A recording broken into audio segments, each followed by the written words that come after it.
3 kelas 1B dari Prodi D4 Kebidanan Malang akan menjelaskan tentang sirkulasi peredaran darah pada ibu hamil dan janin dengan beranggotakan saya Dwi Safarini Hanif dengan NIM 099.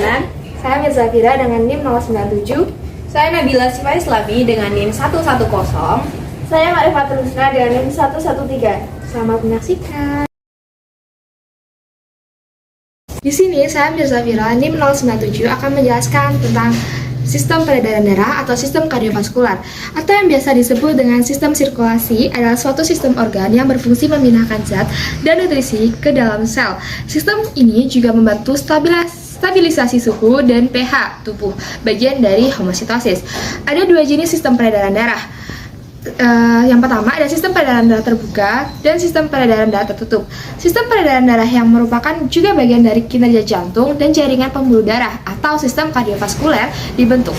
Sistem ini menjamin keberlangsungan hidup organisme, didukung oleh metabolisme setiap sel dalam tubuh dan mempertahankan sifat kimia dan fisiologis cairan tubuh. Yang pertama, darah mengangkut oksigen dari paru-paru ke sel dan karbon dioksida dalam arah yang berlawanan atau biasa disebut dengan respirasi. Yang kedua, yang diangkut adalah nutrisi yang berasal dari pencernaan seperti lemak, gula, dan protein dari saluran pencernaan dalam jaringan masing-masing untuk mengkonsumsi sesuai dengan kebutuhan mereka, diproses atau disimpan. Metabolisme yang dihasilkan atau produk limbah seperti urea dan asam urat yang kemudian diangkut ke jaringan lain atau organ-organ ekskresi, ginjal, dan usus besar juga mendistribusikan darah seperti hormon, sel-sel kekebalan tubuh, dan bagian dari sistem pembekuan dalam tubuh. Perkenalkan, nama saya Dwi Safarini Hanif dengan NIM 099. Di sini saya akan menjelaskan tentang sirkulasi darah pada janin.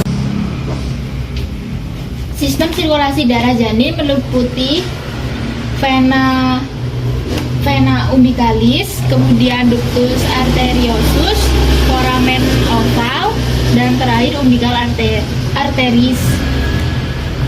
Vena umbilicalis yaitu pembuluh darah yang membawa darah dari plasenta ke peredaran darah janin. Darah yang dibawa banyak mengandung nutrisi dan oksigen.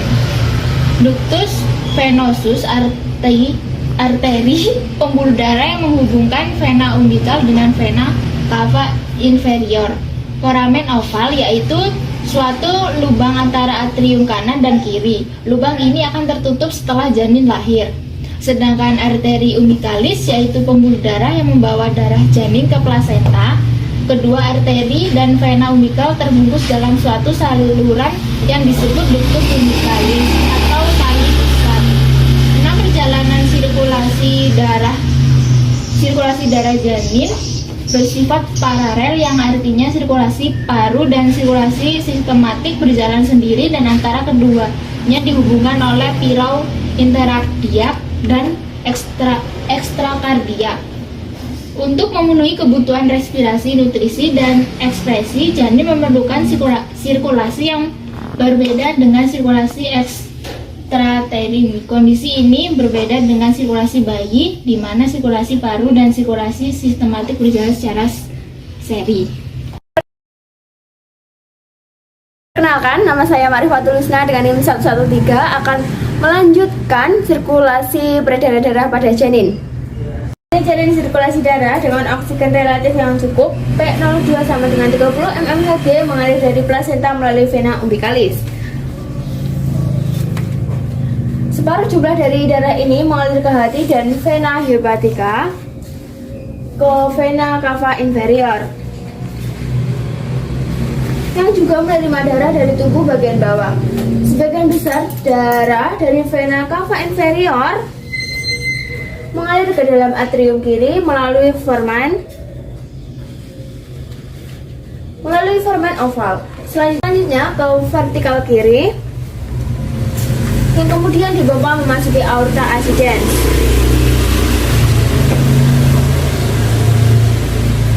Dan sirkulasi koroner. Dengan demikian, sirkulasi otak dan sirkulasi koroner mendapat darah dengan PO2 yang cukup. Sebagian kecil darah dari vena cava inferior memasuki vertikal kanan melalui kutub trikuspid. Darah yang kembali dari leher dan kepala janin mengandung O2 sangat rendah, memasuki atrium kanan melalui vena cava superior. Dari gambar sirkulasi tersebut, aorta ascendens menerima darah yang jauh lebih sedikit daripada aorta ascendens yang menerima darah dari aorta ascendens ke dari ductus arterius.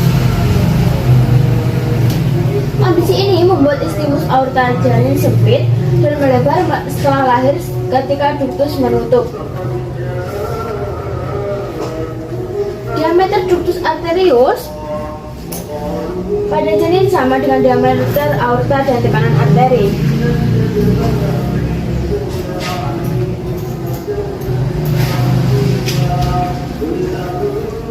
Juga sama dengan tekanan aorta. Tekanan vaskular pulmoner masih tinggi karena konstruksi otot pulmonalis. Dimensi aorta dan arteri pulmonalis dipengaruhi oleh aliran darah kedua pembuluh ini. Pada kelainan dengan hambatan aliran ke arteri pulmonalis, curah jantung akan menuju aorta ascendens hingga penyempitan istimus tidak terjadi. Sebaliknya, apabila aliran ke aorta ascendens terhambat, misalnya pada stensis aorta, maka arteri pulmonalis berdilatasi dan terjadi hipoplasi aorta ascendens serta istimus aorta.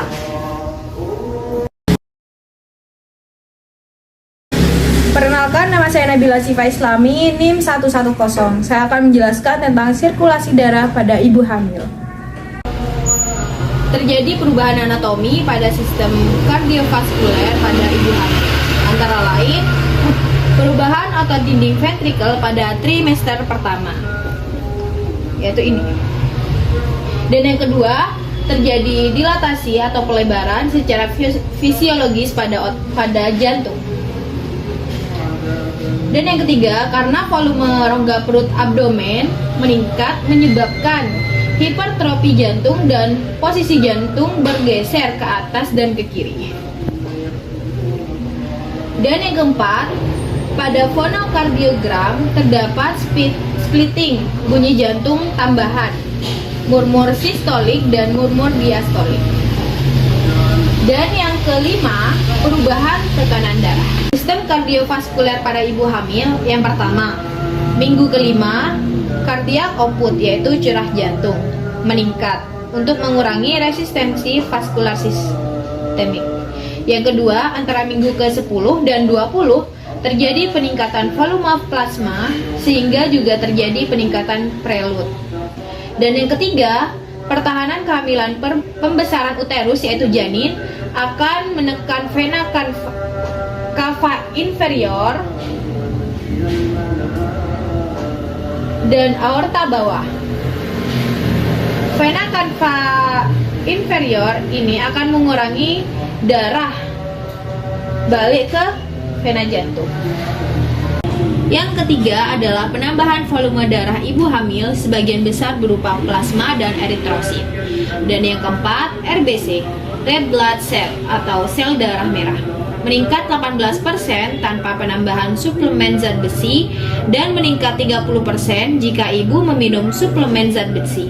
Karena volume plasma meningkat rata-rata 50%, sementara massa RBC meningkat hanya 18-30%, maka terjadi penurunan hematokrit selama kehamilan normal, anemia fisiologis. Yang kelima adalah tekanan darah turun selama 24 minggu pertama kehamilan akibat terjadi penurunan dalam perifer vaskuler resistance yang disebabkan oleh pengaruh peregangan otot-otot hals oleh progesteron. Yang keenam, tekanan sistolik akan turun sekitar 5-10 mmHg dan distolik pada 10-15 mmHg. Pada akhir trimester pertama, sebagian bumil mengalami hidung tersumbat atau berdarah karena pengaruh hormon estrogen dan progesteron. Terjadi pembesaran kapiler, relaksasi otot vaskuler, serta peningkatan sirkulasi darah. posisi tidur terlentang akan membuat fungsi ginjal menurun. Jika dibandingkan dengan posisi miring, ibu hamil tidak dianjurkan untuk tidur dengan posisi terlentang.